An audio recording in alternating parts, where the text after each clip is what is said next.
Hello guys, nizere ko mumeze neza abakunzi bacu, bakunzi ba Clever Vevo Music turabakunda cyane. Ariko ngo twari twarabuze. Shana no twahageze. Imepfo yaraduheranye none ariko twaje. Tugiye kuganira mu buzima busanzwe, ni ibintu bibaho, ni ibintu nyine mu buzima umuntu abona akabonesha amaso. Nyine ni ubuzima busanzwe tugiye kuganira muri rusange. Muri ubwo buzima tugiye kuganira muzatwunganire abatera comment muzatubwira. Muri iki gihe hari ubuzima busigaye bubaho, ugasanga aho umwana nyina ntibumvikana, ugasanga imiryango byaracecetse, ugasanga nyine wajya wireba ukabona uri wenyine kandi hari abantu. Wajya wireba nyine ugasanga uri wenyine guys. Nibyo bintu tugiye kuganiraho. Ni mu nyanganire nyine ni ibintu bijya bibaho nyine niba umuntu akwanze akumva ko yakangisha n'undi, akumva nyine ko nyine amarangamutima ye yamwerekeje ko agomba kukwanga, ariko nyine akumva ko yakwangisha buri umwe wese, uwumva ko ari inshuti ye akumva ko yamukwangisha wese, akumva ko atavugana nawe. Ibyo bintu birateye mu buzima, birahari cyane cyane, ariko mwumve ngo birahari. Ugasanga umuntu ntazi ubuzima bwawe guys, ntazi ubuzima bwawe, ntazi uko ubayeho, ariko wakwikorera akantu ugasanga nyine agateyeho komantere wowe utanamutekereza mu buzima bwe, ako nyine ugasanga aragutekereza wowe utanamutekereza mu buzima bwe. Ibyo bintu bisigaye bibaho cyane, ugasanga umuntu ntumutekereza, umuntu pe no mu ndoto zawe ntumurota, ariko ugasanga wenda abonye wenda nk'akantu wikoreye ati uriya muntu ati ntugucucagira mu mutwe, abonye nyine wenda n'urugero, abonye wenda we na famiye yawe muguze nk'imodoka, yabona muguze nk'imodoka ugasanga ngo birana ibicucu ngo bizikwaye, urukumva ntatekereje ati vuga ati se iriya modoka byagenze gute kugira bayigore, ese niyo mpamvu yatumye iyo modoka bayigura.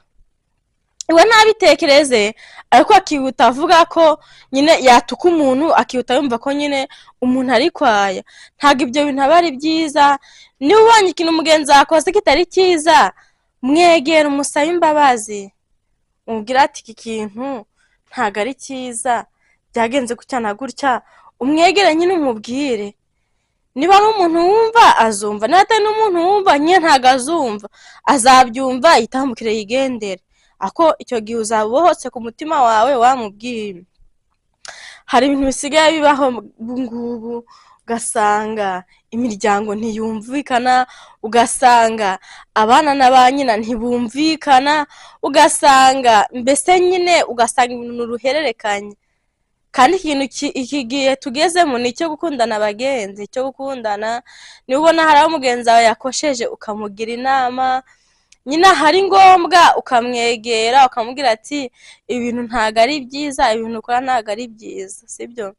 Kugira ngo ni nk'ibintu bibaho, ugasanga umuntu wenda utambutse wambaye ikanzu nziza pe, yakanze ari kubona ko ari nziza, ariko ikamutera nyine kuri we akumva nyine agize ishari, yagira ishari agasa nyine wowe nawe ugasa nkaho muri guhangana. Umuntu ntuzi uko abayeho, ntuzi uko ameze, ako ugasanga nyine musa nkaho muri guhangana. Icyo kintu kijya kiba. Noneho waba utambutse wambaye indi kanzu nziza abonye ko ari nziza, ugasanga agize ishari ngo dore ngo narwanya runaka rwaguze ikanzu, ngo iriya kanzu yayiguze, ngo umva ngo nanjye nzayigura kugira abone ko nyine nanjye atandusha ubushobozi. Urukumva habaye gukompita, kandi gukompita ntabwo ari byiza. Urukumva kora igiturutse ku mutima wawe, ntukagendere ku muntu. Niba umuntu yakoze iki ngo nawe wumve ko wagikora, niba umuntu yaguze imodoka ngo wumve ko wayigura, niba umuntu wenda afite akazi keza uharane ko nyine ako kazi nyine nawe wakageraho, ako nukumve ko warwanya mugenzi wawe. Ese uramugwanya mugenzi wawe ngo bikumarire iki? Ntacyo byakumarira. Twige gukundana,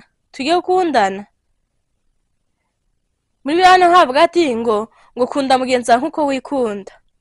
Ugasanga nk'umuntu pe ntumuvugisha, nta na kimwe uvugana nawe, ariko ugasanga umuntu yicara agufasheho ijambo, wowe utamufataho ijambo, akumva ko yagufataho ijambo. Bana, ese ibyo bintu byagakwiye kubaho cyangwa agakwiye kubaho urukundo? Ugasanga umuntu pe ntunamutekereza, no mu ntekerezo zawe ntago ziba zirimo, kuko uba ufite umuryango wo kwitaho, ufite byinshi byo kwitaho mu nzu mu wawe, sibyo? Wagakwiye kwita kuri ibyo bintu byo mu nzu yawe biba bikureba, ntukarebwe n'ibyo hanze. ariko uzi kuba umuntu ukumva ko umuntu wamwitabaza, wa muntu witabaje akaba ari ugenda ukuvuga, ibyo ntibigakwiye kuba byiza. uzi ko ari byose byawe, ariko uramwitabaje wenda mu kibazo, ukumva ati aranyitabaje kuko habaye iki ngiki ngo niho anyitabaza. iyo ntabwo byagakwiye kuba byiza, ntabwo ari byiza cyane. ugomba niba umuntu akwitabaje, mutabare ko yabonye ari we agomba gutabaza, mutabare, ahubwo ntushireho ibindi bintu. urashiraho ibindi bintu se birakumarira iki? ntacyo byakumarira, ntacyo pe, habe namba, nta na kimwe byakumarira. ega niyo wamwumva ukamwumvira ubusa, ariko ukagira ibanga muri wowe,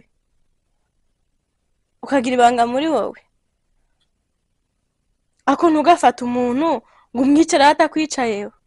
wayi gute ufata umuntu ukamwicara atakwicaraho?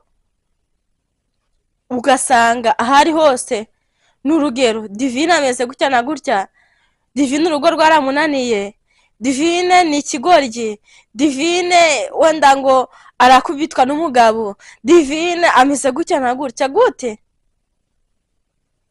gute wakwicaye ku by'urugo rwawe? reba urugo rwawe narwo ntirumeze neza, rurebe narwo rukeneye ko uruba hafi. ako ntugafate ngo wicare kuri Divine. ni urugendo gutanga, nta muntu nshatse gukomeretsa, turi kuganira mu buzima busanzwe.